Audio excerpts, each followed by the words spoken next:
नमस्कार दोस्तों, जैसा आप जानते हैं कि एसएससी सीजीएल मेंस का एग्जाम अब काफी करीब है और लगभग अगर आज से देखें तो हमारे पास एक महीने के आसपास का समय है।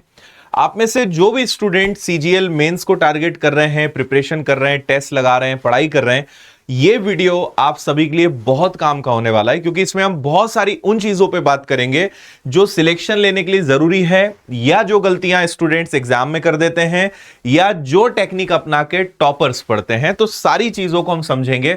लास्ट ईयर का कट ऑफ भी देखेंगे। जो पोस्ट बहुत सारी होती है, लेकिन किन पोस्ट के लिए जो जिसकी सबसे ज्यादा डिमांड होती है, कौन सी ऐसी पोस्ट हैं, उनके बारे में हम डिस्कस करेंगे और उनका क्या कट ऑफ जाता है, मेंस में क्या पैटर्न रहता है, क्या चीजें हैं, सब चीजों की बारीकियों को समझेंगे। और टाइपिंग टेस्ट भी होता है, उसको भी समझेंगे। तो आइए शुरुआत करते हैं। आपको यह पता होगा कि टोटल मेंस के 390 मार्क्स है और मेंस ही वो एग्जाम है जो निर्णायक है आपके सिलेक्शन के लिए, आपके पोस्ट के लिए। और हमारा ये हमेशा प्रयास रहता है कि हमारे स्टूडेंट 340 प्लस मार्क्स लेकर आए, या इतनी मेहनत करें कि इसके आसपास टच करें, ताकि जो पोस्ट वो फर्स्ट प्रेफरेंस पे चाहते हैं वो उन्हें मिले। कैसे इतने मार्क्स मिलेंगे इस पे बात करते हैं। इंपॉसिबल नहीं है, लेकिन मेहनत अगर की जाए और मेहनत सही दिशा में की जाए तो हमेशा रिजल्ट्स मिलते हैं, है ना। चलिए, आपको एग्जाम कैलेंडर बता दूं मैं। 18, 19 और 20 इस बार 3 दिन जो है आपका मेंस का एग्जाम होने जा रहा है, यानी इसमें भी फिर नॉर्मलाइजेशन और सारी चीजें रहेंगी, जिसका कई बार अभी कई लेवल पे विरोध भी हुआ है कि एक बार में होना चाहिए, ताकि फिर वही नॉर्मलाइजेशन, फिर वही सारा कंफ्यूजन और फिर इनजस्टिस सा फील होता है। तो लेट्स सी क्या होता है, लेकिन अभी फिलहाल जो ऑफिशियल है वो है कि 3 दिन आपका एग्जाम रहने वाला है। तो इनकम टैक्स डिपार्टमेंट की बात करें या जीएसटी डिपार्टमेंट की बात करें, है ना, या फिर इसके बाद मिनिस्ट्री ऑफ एक्सटर्नल अफेयर्स, और बहुत सारे बहुत अच्छे अच्छे पद है सीजीएल में। तो पहले बात करते हैं कि लास्ट ईयर का कट ऑफ लगभग क्या गया है आउट ऑफ 390, 390। तो अगर असिस्टेंट एनफोर्समेंट ऑफिसर की बात करें तो इसका यूआर का 338 के आसपास आपको दिख रहा है और ओबीसी का 321 के आसपास दिख रहा है। बाकी पोस्ट मतलब कैटेगरी में पोस्ट नहीं थी, इसलिए वो ब्लैंक है ना, तो वो सब फिर यूआर में काउंट होते हैं। एएसओ इन एमईए यानी assistant section officer, ministry of external affairs, ये भी काफी डिमांड वाला पोस्ट है, जो बच्चे चाहते हैं, जिनको ये होता है कि कभी आउट ऑफ इंडिया काम करने का मौका मिले या बहुत सारे फॉरेन टूर्स का मौका मिले, तो ये बहुत अच्छा जॉब है। तो यूआर का 331 गया है, ओबीसी का 329 गया है, फिर यहां पे 311, 307 और ईडब्ल्यूएस का 327। तो इसलिए हमने कहा है कि अगर 330 या 340 भी आप टारगेट करते हैं तो फिर जो आप चाहें वो आपको पोस्ट मिलेगा। लेकिन हाँ, इतना आसान नहीं है ना, जितनी आसानी से हम बोल दें कि भाई 330 लाना है, 340 लाना है, इंपॉसिबल नहीं है, पर मेहनत अच्छी खासी करनी पड़ेगी उसके लिए, है ना। इनकम टैक्स इंस्पेक्टर की बात करें तो अगर आपका 325 पिछले साल यूआर में गया है, 316 ओबीसी में, 292 एससी में, 298 एसटी में और ईडब्ल्यूएस में 315 गया है। तो भाई जो इनकम टैक्स को टारगेट कर रहे हैं इसके आसपास, इससे प्लस में मार्क्स आपको इस बार लाने पड़ेंगे। एग्जामिनर की बात करें 318, 311।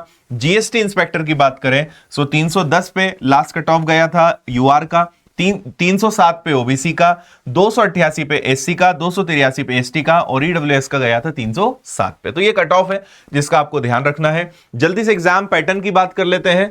तो अलग अलग सेक्शंस हैं, 4 सेक्शंस हैं, उसमें अलग अलग मॉड्यूल्स हैं, फिर उनमें कुछ के मार्क्स हैं। टोटल 4 ऐसे सब्जेक्ट हैं जिनके मार्क्स रहेंगे, 2 ऐसे सब्जेक्ट हैं जो क्वालिफाइंग है, ठीक है। तो 4 सब्जेक्ट में अगर हम मैथ्स की बात करें तो मैथ्स के आपके 30 क्वेश्चंस रहेंगे, जिसके लिए 90 मार्क्स और एग्जाम में 23% वेटेज इसका है। रीजनिंग के भी सेम 30 क्वेश्चन, 90 नंबर और 23% वेटेज इसका है। 1 घंटे का समय इसके लिए रहना है आपके पास। फिर इंग्लिश पर आते हैं, 45 क्वेश्चंस, 135 मिनट्स और 35% वेटेज आपको इसका एग्जाम में देखने को मिलने वाला है। और जनरल अवेयरनेस के 25 क्वेश्चंस हैं, 75 मार्क्स हैं, 19% इसका एग्जाम में वेटेज है और 1 घंटा इन दोनों विषयों के लिए रहेगा। तो 2 घंटे तो आपके ये हो गए। इसके जस्ट बाद आपका कंप्यूटर का एक नॉलेज टेस्ट आपका रहने वाला है, जिसमें 20 क्वेश्चंस रहेंगे, 60 नंबर का ही रहता है, लेकिन ये क्वालिफाइंग है। अब यहां पे देखो नंबर भी दिए लेकिन क्वालिफाइंग है और 15 मिनट का टाइम भी आपको इसके लिए मिल रहा है, तो इसमें ये ध्यान रखें कि आपको ज्यादा से ज्यादा मार्क्स लाना है। क्वालिफाइंग है मतलब मेरिट में इसके मार्क्स नहीं जुड़ेंगे, लेकिन ज्यादा से ज्यादा नंबर लाना है क्योंकि इसका कट ऑफ अलग से तय होता है। तो 20 में से, और कंप्यूटर काफी सामान्य है, अच्छे से कवर हो जाता है, तो ये एक रहेगा। इसके बाद थोड़ा सा गैप मिलने के बाद आपका डेटा एंट्री स्पीड टेस्ट होता है, जो हिंदी इंग्लिश लैंग्वेज में आपको ऑप्शनल मिल जाता है। ये केवल क्वालिफाइंग है। 15 मिनट में आपको जो है एक मैटर दिया जाएगा जो आपको पूरा टाइपिंग करना है। टाइपिंग की प्रैक्टिस कैसे कर सकते हो, कितना समय दें, इसके बारे में मैं आगे बात करने जा रहा हूं। तो आगे लेकर चलते हैं अब आपको। अब देखो भाई, पहला यहां पे सबसे बड़ा मुद्दा ये होता है कि कितने घंटे पढ़ें, क्या पढ़ें।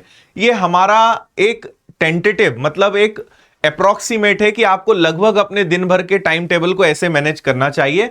बट मैं इसको एक्सप्लेन करने के पहले ही बता रहा हूं कि हर किसी का रूटीन, हर किसी का स्टडी प्लान सबका अलग अलग हो सकता है, तो एक ही प्लान सबके लिए काम करे ऐसा जरूरी नहीं है।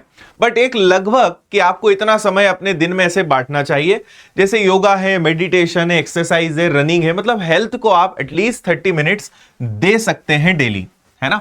इसके बाद बात करें तो आपके दिन का 2 घंटे का समय लगभग वीक पोर्शन पे जाना चाहिए। जब भी आप कोई विषय पढ़ते हैं, आप कभी भी टेस्ट लगाते हो, आपको लगता है कि मैं यहां हर बार गड़बड़ कर रहा हूं, तो आपको 2 घंटे का दिन भर में एक समय मान के चलिए वीक पोर्शन को देना चाहिए। रिवीजन का आपका लगभग 3 से 4 घंटे का समय जाना चाहिए, क्योंकि जब आप टेस्ट लगाओगे तो आपको पता चलेगा कि मैं, 2 ही चीजें होती हैं, या तो आप कुछ गलती करोगे या आप कुछ भूलोगे। गलती को सुधारना है तो वो आपके प्रैक्टिस से होगा, वो आपके एक्स्ट्रा जो अभी हमने बात करी है यहां पर वीक पोर्शन पे काम करने से वो सुधरेगा। जो पढ़ा हुआ है अच्छे से बनता है लेकिन याद नहीं आ रहा है, वो आपके रिवीजन से इंप्रूव होगा, तो रिवीजन का बहुत महत्व है। अब 2 चीजें इसके आगे आती हैं। एक होता है फुल लेंथ टेस्ट, यानी real full syllabus based test जो आपको लगाने ही चाहिए, और इसके बाद सेक्शनल होता है कि सिर्फ मैथ्स का लगा लिया, सिर्फ रीजनिंग का लगा लिया, सिर्फ इंग्लिश का लगा लिया, तो वो डिपेंड करता है आपको। जहां पर सपोज करिए कि आपका मैथ्स अच्छा है, रीजनिंग अच्छा है, लेकिन इंग्लिश जीएस में टाइम लग रहा है, तो आप मैथ्स रीजनिंग पे टाइम कम करके इंग्लिश जीएस पे ज्यादा टाइम दो। आपको लगता है कि सर इंग्लिश जीएस तो मेरा ठीक ठाक है, मैथ्स रीजनिंग में स्पीड नहीं आ रही है या मैथ्स में समय लग रहा है, तो हर किसी के लिए अपना एक तरीका होगा। सबके वीक एरियाज अलग अलग हैं, सबके अलग अलग सब्जेक्ट्स हैं। किसी का मैथ्स अच्छा है तो जीएस वीक है, कई लोग ऐसे मिलेंगे जिनका जीएस बहुत अच्छा है लेकिन उनसे मैथ्स नहीं बनता है। तो एक ही तरीका सबके लिए काम नहीं कर सकता है।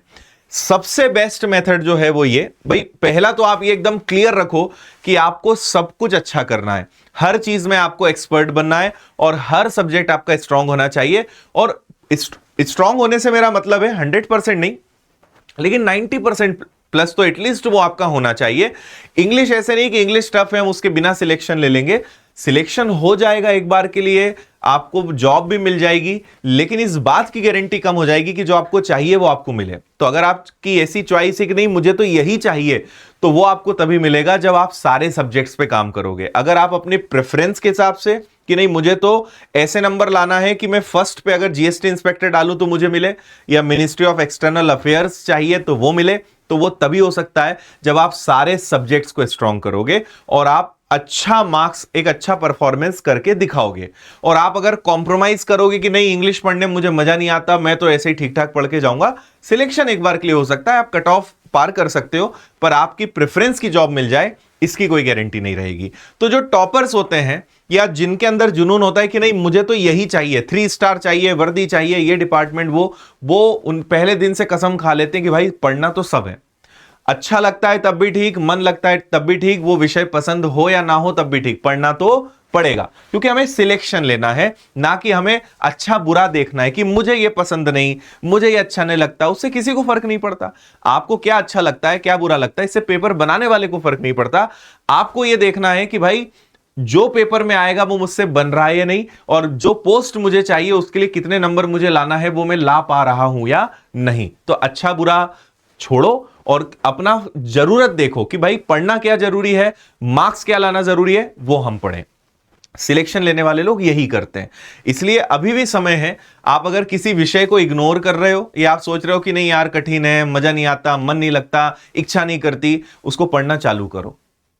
फायदा आपका उसी में है, मार्क्स उसी से बढ़ेंगे, क्योंकि हर स्टूडेंट की ये समस्या रहती है, सबको सब विषय अच्छे नहीं लगते, सबको सारे विषयों में अच्छे नंबर नहीं मिलते, लेकिन पढ़ना पड़ता है। कुछ में मन लग जाता है, कुछ में मन लगाना पड़ता है, लेकिन पढ़ना सब पड़ेगा। ये पहले दिन से टॉपर्स माइंडसेट है ना। जो फेलियर माइंडसेट है वो है कि मैं वही पढ़ूंगा जो मुझे अच्छा लगता है। टॉपर्स माइंडसेट होता है कि भाई जो एग्जाम में आएगा मैं तो वो सब पढ़ूंगा, अच्छा लगे बुरा लगे फर्क नहीं पड़ता। तो ये एक बहुत इंपॉर्टेंट नियम मैंने बताया है, अगर आप मान लेंगे तो आने वाले 1 महीने में भी आप बहुत अच्छा अपने आप को इंप्रूव कर सकते हैं, जिस विषय को आप अभी इग्नोर करके चल रहे हैं। तो ये एक हमारा एक सजेशन है ना। बाकी इसमें करंट अफेयर्स हैं, जीएस है, तो ये सब चीजों को आप अपने अकॉर्डिंग सेट कर सकते हो। लेकिन आपको सबसे इंपॉर्टेंट बता दूं कि ये जो अंतिम समय होता है इसमें प्रैक्टिस का बहुत महत्व है भाई, है ना। जितने ज्यादा टेस्ट लगाओगे, जितनी ज्यादा प्रैक्टिस करोगे, उतना आप इंप्रूव करोगे। तो पीवाईक्यूज लगाइए, एमसीक्यूज लगाइए, ऑब्जेक्टिव क्वेश्चंस जिसको हम कहते हैं वो सॉल्व करिए ज्यादा से ज्यादा। तो प्रैक्टिस करिए, और प्रैक्टिस के अंदर 2 चीजें होनी चाहिए। पहला तो एक बहुत अच्छा डिटेल्ड एनालिसिस। कई लोग एनालिसिस करते ही नहीं। एनालिसिस का मतलब होता है कि आपसे क्या नहीं बना, क्यों नहीं बना, क्या आपने पढ़ा नहीं था, या आपने सिली मिस्टेक कर दी, या आपको वो चैप्टर टफ लगता है, क्यों नहीं हुआ। तो आपको हर टेस्ट से पता लगता है कि मुझसे क्या नहीं बन रहा है, चलो उसको इंप्रूव करते हैं। तो ये होता है एनालिसिस, ठीक है। जब भी आप प्रैक्टिस करते हो तो रियल एग्जाम मानकर टेस्ट लगाओ कि आप एकदम रियल एग्जाम में बैठे हो, ताकि एग्जाम में आपका रियल जो परफॉर्मेंस है वो निकल के आए। कई बच्चे बड़े रिलैक्स बिंदास मस्त टेस्ट लगाते हैं, बीच में फोन पे भी बात कर ली, चैटिंग भी कर ली, इंस्टाग्राम भी चला लिया, नींद भी ले ली, टुकड़े टुकड़े में टेस्ट चल रहा है, पता चल रहा है 5 घंटे तक टेस्ट ही चल रहा है। ऐसे कभी मत करो, हमेशा ऐसे टेस्ट लगाओ जैसे आप रियल एग्जाम में बैठे हो। वही प्रेशर, वो सारी चीजें होनी थी, तब जाकर जब आप रियल एग्जाम में वास्तव में होंगे ना, you will feel very comfortable. आप बहुत रिलैक्स कंफर्टेबल महसूस करेंगे और आपका एक्चुअल परफॉर्मेंस निकल के आएगा, बिकॉज आपने वो प्रेशर हैंडलिंग हर बार की है ना। तो एनालिसिस बहुत जरूरी है, रियल एग्जाम का फील बहुत जरूरी है, प्रीवियस ईयर्स के क्वेश्चंस लगाना बहुत जरूरी है, और हर बार प्रैक्टिस करने से जो चीज आप सबसे ज्यादा सीखते हैं वो है टाइम मैनेजमेंट। क्योंकि आप अगर पढ़े जा रहे हो लेकिन आप अगर टाइम मैनेजमेंट नहीं सीख रहे हो तो एग्जाम में चीजें आपसे बन जाएंगी, लेकिन आप पूरे प्रश्न तक पहुंच नहीं पाओगे। कभी भी मॉक टेस्ट लगाओ, कभी भी प्रैक्टिस करो, हमेशा आपका टारगेट होना चाहिए शुरू से लास्ट तक पहुंचना है, स्टार्ट से एंड तक पहुंचना है। आखिरी के कुछ समय का मार्जिन रखो कि अगर कुछ समय बचा तो हम जो प्रश्न में दिक्कत आ रही थी, जहां सोचने की जरूरत है, सॉल्व करने की जरूरत है, उनको लास्ट में देखेंगे। लेकिन आपका हमेशा टारगेट होना चाहिए कि स्टार्ट से एंड तक हर हाल में पहुंचे और अपने टाइम मैनेजमेंट को इंप्रूव करें। क्योंकि एग्जाम देने के बाद लोग यही कहते हैं कि पेपर अच्छा था, चीजें बन भी रही थी, बस टाइम कम पड़ गया। और ये कॉम्पिटिटिव एग्जाम्स की खासियत है कि इसमें टाइम बहुत लिमिटेड होता है, लेकिन जिन्होंने अच्छी प्रैक्टिस करी है, जिन्होंने टेस्ट लगाए हैं, वो इस टाइम को मैनेज कर लेते हैं। सिलेक्शन तो आप में से कोई लेगा, है ना, उसके पास भी वही पेपर है, उसके पास भी वही समय है, सारी चीजें सेम है, बस उसने पहले कैसे प्रैक्टिस करी है, उस एग्जाम के प्रेशर को, उस एग्जाम में मिलने वाले टाइम को कैसे मैनेज करा है, ये वहां पे सीखने वाली चीज होती है। तो ये सारी चीजों का कनेक्शन ना आपके प्रैक्टिस से है। जितना आप प्रैक्टिस करेंगे और जितनी ईमानदारी के साथ, मतलब जितना रियल एग्जाम के फील के साथ आप प्रैक्टिस करोगे, उतना वो ज्यादा अच्छा होगा।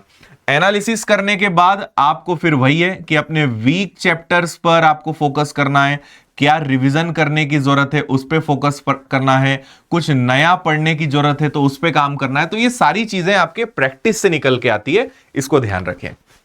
चलिए आगे चलते हैं। तो मैंने ये जो सारी बातें हमने कही वही हमने यहां पे लिखी थी, तो वो आप सब इन चीजों को भले बाद में और पढ़ लीजिएगा। एक और टॉपिक जिसमें मैं बहुत विशेष बात करना चाहता हूं वो है हेल्थ। कई बार बहुत इंटेलिजेंट बच्चों को हमने देखा है आखिरी समय में किसी गलती के कारण या किसी भी, है ना, कुछ वायरल हो गया, कुछ भी हो गया, बीमार पड़ गए, पूरी प्लानिंग बेकार चली जाती है। इसलिए हेल्थ का बहुत ध्यान रखें भाई। एग्जाम तक कुछ भी बाहर का खाना, कुछ भी ऐसा हेवी खाना या कोई भी ऐसी चीज जिससे आपको हमेशा प्रॉब्लम होती है, बचें। अपनी हेल्थ, क्योंकि अगर एक बार बीमार पड़े, आप मानकर चलिए एक हफ्ता डिस्टर्ब होता है, और वैसे ही आपके पास 4 हफ्ते, एक हफ्ता डिस्टर्ब होना यानी 25% आपका टाइम बर्बाद हो गया, बहुत ज्यादा भारी नुकसान पड़ेगा। तो हेल्थ का आप हमेशा ध्यान रखें, है ना। और नया आखिरी दिनों में पढ़ने से बचें। अगर आपका कुछ ऐसा सब्जेक्ट बचा है या कोई सब्जेक्ट में बहुत सारी चीजें बची हैं, तो फिर नया पढ़ने से थोड़ा बचें। जो पढ़ा है उसको मजबूत करें, वो ज्यादा फायदेमंद रहेगा। मैथ्स को लेकर मैं आपको बताता हूं। देखो, पहले तो कुछ ऐसे चैप्टर्स हैं जो पहले एसएससी में नहीं थे, जो पिछले कुछ वर्षों में इंक्लूड हुए हैं। तो अगर आपने उन चैप्टर्स को नहीं पढ़ा है तो अच्छे से पढ़िए, है ना। जैसे प्रोबेबिलिटी, परम्यूटेशन, कॉम्बिनेशन है, स्टैटिस्टिक्स हैं, ये नए चैप्टर्स हैं। जनरली एसएससी वाले बच्चे इनको इग्नोर करते हैं, जो कई समय से तैयारी करते आ रहे हैं। तो इनको आप पढ़िए, है ना। यूट्यूब पर भी इनके लेक्चर्स मिल जाएंगे। अगर आप हमारे स्टूडेंट हैं तो आपको मैथ्स फाउंडेशन में सब बहुत अच्छे से पढ़ाया हुआ है, उसको पढ़ के जाइए। तो क्योंकि इनके क्वेश्चंस आने ही है, और ये इजी चैप्टर्स हैं। कोई भी चैप्टर नाम से देखने में अगर कठिन लग रहा है, पहले उसको आप 1-2 क्लासेस देखो, आपको समझ में आएगा कि यार डरने की बात नहीं है, कोई भी चैप्टर कठिन नहीं है, बस उसको पढ़ना है। पढ़ोगे, चीजें बनने लगेंगी, रूल सिंपल याद होंगे, एग्जाम में आपके मार्क्स आ जाएंगे। तो इन चैप्टर से डरना नहीं है ना। फॉर्मूले याद करना, एडवांस मैथ्स को मजबूत करना, क्योंकि मैथ्स में 3 चीजें होती हैं यार। देखो, एक तो कैलकुलेशंस पे आप बहुत काम करिए, कम से कम पेन चलाने की आदत, पहाड़े याद करो, वर्ग याद करो, पेन फ्री प्रैक्टिस करो। तो कैलकुलेशंस को मजबूत करो। 15-20 मिनट कैलकुलेशंस पे रोज सबको टाइम देना चाहिए, क्योंकि देखो, मैथ्स और रीजनिंग 2 स्कोरिंग सब्जेक्ट्स हैं। इनको जितना जल्दी निपटाओगे, उतना आप बाकी सब्जेक्ट्स पे और बाकी चीजों पे भी फोकस कर पाओगे। तो स्कोरिंग सब्जेक्ट्स भी हैं, स्पीड चाहिए, इसलिए कैलकुलेशन का बड़ा खेल है।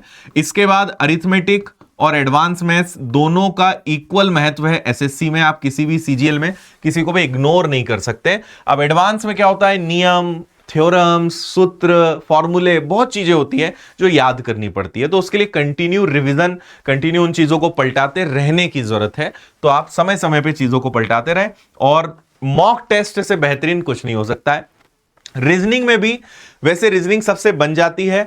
अगेन, आपको जो चैप्टर्स टफ लगते हैं, जहां आपको लगता है कि यार यहां मैं कंफ्यूज हो जाता हूं, यहां हर बार मुझसे गड़बड़ हो जाती है, उस पर काम करिए। बाकी रीजनिंग प्रैक्टिस से सबसे बन जाता है। रीजनिंग में असली कंपटीशन है ही नहीं, क्योंकि ये लगभग सभी से बन जाता है ना। फिर इसके बाद, जैसा मैंने कहा कि ये 2 विषय आपके स्कोरिंग है, और इनमें अगर आप एफर्ट लगाएं तो मुझे लगता है कि आप 90% और बल्कि बच्चे 100% तक मार्क्स इनमें ले आते हैं। क्योंकि ये 2 ही ऐसे सब्जेक्ट हैं जिसमें कुछ भी पूछा जाए बच्चा कर सकता है, या 1-2 सवाल चलो छोड़ देगा, लेकिन कर देगा। आप इतना गारंटेड जीएस में या साइंस में या किसी दूसरे सब्जेक्ट में नहीं कर सकते, क्योंकि कितना भी पढ़ लो, कहीं से भी कुछ भी आ सकता है। मैथ्स और रीजनिंग 2 ऐसे विषय हैं जो स्कोरिंग है कि 1-2 सवाल छोड़ के लगभग 100% आप इसमें पूरा ला सकते हो, और बच्चे लेकर आते हैं। और वही, क्योंकि ये स्कोरिंग है, खींचने वाला है। जीएस, इनमें लगभग एवरेज मार्क्स आते हैं, इनमें मार्क्स खींचना है, और इनके लिए चाहिए प्रैक्टिस। तो इसलिए इनकी प्रैक्टिस पर ध्यान दीजिए। और पुराने CGL, CHSL, selection post, MTS, इनके भी प्रश्न लगाओ, क्योंकि एसएससी में एक बहुत बुरी बात है कि कोई भी एग्जाम का लेवल उसके नाम जैसा है ही नहीं। एमटीएस है, लेकिन वो भी सीजीएल मेंस को टक्कर देता है। सीपीओ का एग्जाम हो या जीडी का एग्जाम हो, उसमें भी मेंस लेवल के क्वेश्चंस मिलेंगे। तो एसएससी के सारे प्रश्न को लगाओ, क्योंकि इस एक और दिक्कत है, इनका पैटर्न जनरली एक जैसा चलता है। तो जब आप अलग अलग एग्जाम्स के एसएससी के प्रश्न लगाते हो, तो आपको पैटर्न पकड़ में आता है कि यार ये हर बार इसी पैटर्न में जाते हैं। उससे फिर आपको रिपीटेशन से फिर एग्जाम में फायदा मिलता है, क्योंकि वो पैटर्न आपको पहले से पता है। इसलिए पुराने पेपर्स को इग्नोर मत करना, चीजें उसी से रिलेटेड रहेंगी, और आपको एग्जाम में कुछ भी नया पैटर्न महसूस नहीं होगा। इसलिए वो बहुत जरूरी है ना। जीके जीएस है, प्रैक्टिस करनी है, बार बार पढ़ना है, रट्टा कभी मारना नहीं है। जीके जीएस में जितना बार बार पढ़ोगे, उतना वो इंप्रूव होगा, उतना वो बेहतर होगा। इसलिए बार बार पढ़िए, डिस्कस करिए, पूछ पूछ कर किसी को कि भाई तुम मुझसे पूछो या मैं तुमसे पूछता हूं, डिस्कस करिए, उतना अच्छा याद होगा। बाकी ऑब्जेक्टिव्स, प्रीवियस ईयर्स के क्वेश्चंस लगाने से ये होता है। और मैं फिर कहूंगा कि रटना नहीं, जितना एक बार नहीं, 2 बार, 2 बार नहीं 3 बार, जितना बार पढ़ेंगे उतना GK, GS, static GK, current affairs, economics, theoretical subjects, computer, ये सब बार बार पढ़ने से अच्छा होता है, ना कि रटने से। तो इनको बार बार अपनी आंखों के सामने से इनको गुजरने देना है, बार बार इनको पलटाते रहना है। उससे एग्जाम में जब क्वेश्चन सामने आता है तो आपको उसका आंसर ऑप्शन देखकर याद आ जाता है कि हाँ यार इसका आंसर ये है, भले एट द मोमेंट आपको याद ना है। इनमें एक और दिक्कत होती है, हमेशा एक डर बना रहता है कि चीजें याद तो रहती नहीं है, कितना सारा पढ़ा है कुछ याद ही नहीं आ रहा है, लेकिन at the time of question जब 4 ऑप्शंस होते हैं और अच्छे से अगर 2-3 बार पुराना पलटाया हुआ है, पढ़ा हुआ है, आपको रियल आंसर दिखने लगता है कि हाँ यार ये आंसर है। ये है पावर ऑफ रिवीजन। बार बार देखते रहोगे, पलटाते रहोगे तो आपको करेक्ट आंसर 100% याद आएगा। तो जीके, जीएस, कंप्यूटर, इन सब का वही तरीका है। इंग्लिश में भाई क्लोज टेस्ट है, PQRS वाले होते हैं, सेंटेंस अरेंजमेंट वाले, पैसेज वाले, मिसलिनियस, इन सब की प्रैक्टिस करो, अपनी वोकैब को स्ट्रांग करो। और अगर अभी भी नहीं कर रहे हो, अगर वास्तव में एग्जाम निकालना है तो भाई रीडिंग स्टार्ट कर दो यार, बहुत जरूरी है ना। आप इंग्लिश में कुछ भी, कोई सा भी न्यूज़पेपर पढ़ें, द हिंदू पढ़ें, टाइम्स ऑफ इंडिया पढ़ें, इकोनॉमिक्स टाइम्स पढ़ें, कोई भी न्यूज़पेपर पढ़ो, डेली आदत बना लो 15 मिनट आधा घंटा रोज पढ़ना है। उसमें जो नई वोकैब है उनको एक अलग से कॉपी में लिखना है और उनको समय समय पे रिवाइज करना है। ग्रामर से ज्यादा इंपॉर्टेंट आपकी वोकैबलरी होती है। वोकैब अच्छी होगी तो आपको आंसर, क्योंकि भाई मतलब पता चल जाएगा, ट्रांसलेशन समझ में आ जाएगा, तो हमारे लिए बहुत अच्छा होगा कि किस चीज का क्या मतलब है। इसलिए वोकैब को स्ट्रांग करिए, रीडिंग अपनी आदत बनाइए, अगेन PYQ और सारी चीजों को लगाइए, वीकर चैप्टर्स और जो ऐसे प्रैक्टिस वाले चैप्टर्स होते हैं इनकी ज्यादा प्रैक्टिस करिए, इंग्लिश अपने आप आपकी अच्छी होगी। कंप्यूटर का कट ऑफ अलग से जाता है जैसा मैंने कहा, और कंप्यूटर बहुत आसान विषय है, आराम से आप पढ़ सकते हो। विनर्स की एप्लीकेशन पर आप अगर CGL का बैच लेते हो या SSC फाउंडेशन लेते हो तो उसमें सारे विषय, कंप्यूटर, सारी क्लासेस मिल जाएंगी। अगर आपके पास है तो उसमें आप कंप्यूटर पढ़ लो, नहीं तो मार्केट से किताबें ले सकते हैं। बाकी अगर एक बार पूरा पढ़ लोगे तो कोई डरने वाला या कठिन सब्जेक्ट है नहीं। आजकल तो बहुत सारी चीजें डे टू डे लाइफ में काम आती है, तो चीजें पता ही होती हैं, लेकिन इग्नोर नहीं कर सकते आप। नहीं तो आपने सोचा कि कंप्यूटर को हल्के में देख लेंगे, क्वालिफाइंग अगर इसमें रह गए तो बाकी किसमें कितने भी नंबर ले आओ कोई मतलब नहीं निकलेगा, इसलिए इसको हल्के में नहीं लेना है। और प्रीवियस ईयर्स और वो सब चीजें कॉमन है ना। अब आती है भाई बात टाइपिंग की। सबसे पहले मैं आपको एक वेबसाइट बता देता हूं, अगर आपको फ्री में टाइपिंग की प्रैक्टिस करनी है तो उसका नाम है TIPP10। ये एक वेबसाइट है जिसपे आप साइन इन करके, यानी अपना एक अकाउंट बना के फ्री ऑफ कॉस्ट प्रैक्टिस कर सकते हो। तो कंप्यूटर पे, लैपटॉप पे जब भी टाइम मिले आप इसकी प्रैक्टिस करिए। 15-20 मिनट का समय निकालकर भी आप प्रैक्टिस करते रहोगे, आप इसमें बहुत अच्छे से चीजों को कैच कर पाओगे। तो डेली मॉर्निंग इवनिंग में 15-20 मिनट का टाइपिंग के लिए टाइम निकालिए, और जरूरी है, क्वालिफाइंग है, इग्नोर आप कर नहीं सकते हैं। और ये एक हमारा सजेशन है, बाकी और भी बहुत सारे सोर्सेज हैं। आपके आसपास कोई इंस्टीट्यूट है, कोचिंग है जहां पे टाइपिंग की क्लासेस होती हैं, या जो गाइड कराता है, या वहां पे आप जाके भी डेली टाइपिंग की प्रैक्टिस कर सकते हैं। और बहुत कम समय में अच्छी एक ठीक ठाक स्पीड, 15 मिनट का टाइम रहेगा, उसमें आपको एक अच्छी टाइपिंग का जो पूरा मैटर है वो आपको करना है। तो आप इसकी प्रैक्टिस करना चालू करिए, अगर अभी तक नहीं करा है तो बहुत इंपॉर्टेंट है ना। और एक और हमने पॉइंट यहां पे लिखा है कि भाई डिस्टरबेंस, ऐसे नहीं कि एकदम शांत माहौल में, क्योंकि रियल एग्जाम में तो शांत माहौल रहेगा नहीं, वहां तो कीबोर्ड इनकी आवाज आती रही, खटर पटर चलता रहेगा। तो आपको उस डिस्टरबेंस के बीच में फोकस करते आना चाहिए अपनी टाइपिंग पे। नहीं तो आप प्रैक्टिस कर रहे हो टाइपिंग में एकदम शांत माहौल में, और एग्जाम में एकदम सब तरफ बैंड बाजे बज रहे हैं, तो आप डिस्टर्ब हो जाते हो। इसलिए हमने यहाँ पे इस पॉइंट को इंक्लूड करा है कि डिस्टर्बिंग माहौल में प्रैक्टिस करनी है, क्योंकि वही एग्जाम में आपको माहौल मिलने वाला है ना। कीबोर्ड कई बार गड़बड़ होते हैं, कई चीजें होती है, सरकारी सिस्टम है, इसलिए एकदम कंफर्टेबल प्रिपरेशन नहीं करनी है इसकी, थोड़ा सा डिस्टर्बिंग वाले माहौल में करिए ताकि माहौल मैच हो, है ना। बाकी बहुत आसान है टाइपिंग की प्रैक्टिस को लाना, आप उसको अच्छे से कर सकते हैं। तो ये सारी चीजें हैं, अगर आप इन सब चीजों का पालन करते हैं तो बहुत अच्छा स्कोर आप लेकर आ पाएंगे। और सिर्फ 100 बात की अगर एक बात मैं कहना चाहूं तो प्रैक्टिस, जितने ज्यादा मॉक टेस्ट, जितने ज्यादा आप टेस्ट लगाओगे, प्रैक्टिस करोगे, अच्छे से एनालिसिस करोगे, उतना आप इंप्रूव होंगे। शुरू में मार्क्स कम आएंगे, मार्क्स धीरे धीरे बढ़ेंगे, और वो प्रैक्टिस से ही बढ़ते हैं। इसलिए प्रैक्टिस को कभी इग्नोर नहीं करना, ये बात विशेष रूप से आप ध्यान रखें। बाकी और आप सब लोगों के लिए CGL मेंस को लेकर एक मैं सरप्राइज और आपको बहुत जल्द देने वाला हूं, तो आप विनर्स के साथ मेरे साथ YouTube पे जुड़े रहिएगा। एक बेहतरीन चीज हम आपके लिए लेकर आ रहे हैं, है ना। और मुझे ऐसी उम्मीद है कि जब मैं वो चीज आपको दूंगा, आपके लिए वो लॉन्च करूंगा, और फ्री ऑफ कॉस्ट रहने वाला है, और बहुत अमेजिंग आपके लिए गिफ्ट वो रहने वाला है, तो वो भी हम आपके लिए लेकर आ रहे हैं। जल्द ही उसकी जैसे ही हमारी तैयारी हो जाती है हम आप तक वो चीज लेकर आएंगे और एक वीडियो के माध्यम से आपको वो चीज पहुंचाएंगे, है ना। आप में से अगर कोई पुराने बच्चे हैं जिन्हें लगता है कि मुझे कुछ विषय पढ़ने हैं या मान लो पूरा कोर्स ही मिल जाए और उसमें जो जो मुझे लगता है, क्योंकि YouTube पे खोजना बड़ा मुश्किल होता है एक ही जगह, इसलिए हम हमेशा सजेस्ट करते हैं कि अगर आप कोर्स लें तो वो बेहतर होता है। अभी एसएससी का नया बैच भी स्टार्ट हुआ है विनर्स की एप्लीकेशन पे, आप चाहें तो उससे जुड़ सकते हैं ताकि आपको कंप्यूटर पढ़ना है कुछ भी, क्योंकि उसमें रिकॉर्डेड लेक्चर्स भी आपको मिल जाएंगे, वो आप पूरा पढ़ सकते हो, है ना। मैथ्स आपको मेरा मिल जाएगा, पूरा सिलेबस मिल जाएगा। कोई ऐसा है कि ठीक है अभी मेंस नहीं देना है या नेक्स्ट ईयर टारगेट करना है, अभी अच्छे से घर बैठे शानदार प्रिपरेशन करनी है, वो भी ऑप्शन आपके पास है। तो ऑनलाइन एसएससी फाउंडेशन का बैच आप ज्वाइन कर सकते हैं। ये देखो पूरे 13 विषय, सारी सुविधाएं, सब कुछ आपको मिलेगा। और ऑफलाइन अगर आपको पढ़ना है तो आप इंदौर आकर ऑफलाइन भी एसएससी की तैयारी कर सकते हैं, है ना। अभी हमने एक वार्षिकांक भी निकाला है, हर महीने विनर्स की एप्लीकेशन पर हम एक आपको free of cost current affairs की मैगजीन देते हैं और अभी हमने एक करंट अफेयर्स का वार्षिकांक निकाला है जिसकी पीडीएफ निशुल्क है और अगर आप चाहें तो इसको खरीद भी सकते हो प्रिंटेड विनर्स पब्लिकेशंस ऐप से। तो और वैसे सभी विषयों की किताबें भी हैं, मेरा मैथ्स का पूरा कोर्स उपलब्ध है, मैथ्स की किताबें हैं, एसएससी में काम आने वाली हर विषय की, कंप्यूटर की किताब आप ले लो अगर कंप्यूटर आपने नहीं पढ़ा है तो, English, maths, reasoning, science, GS, static GK सब उपलब्ध हैं, वो आप ले सकते हो।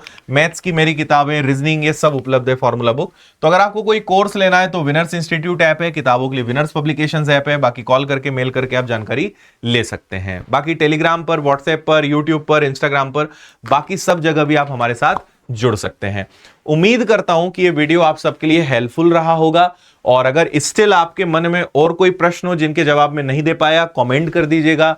अभी समय है, मैं आपकी और मदद करने का प्रयास करूंगा और आपको और इसी प्रकार गाइड करते रहूंगा। तो कैसा लगा ये वीडियो बताइएगा। मुझे ऐसी उम्मीद है कि इससे कई लोगों को एक डायरेक्शन मिली होगी कि हाँ इस दिशा में और इस तरीके से हमें पढ़ाई करनी है, वही वीडियो का उद्देश्य था। तो थैंक यू, मेरी तरफ से आप सभी को धन्यवाद और ऑल द बेस्ट। बाकी अभी मिलते हैं और सीजीएल मेंस के लिए कुछ शानदार चीजें मैं आपके लिए लेकर आ रहा हूं, तो जुड़े रहिएगा। Thank you, all the best.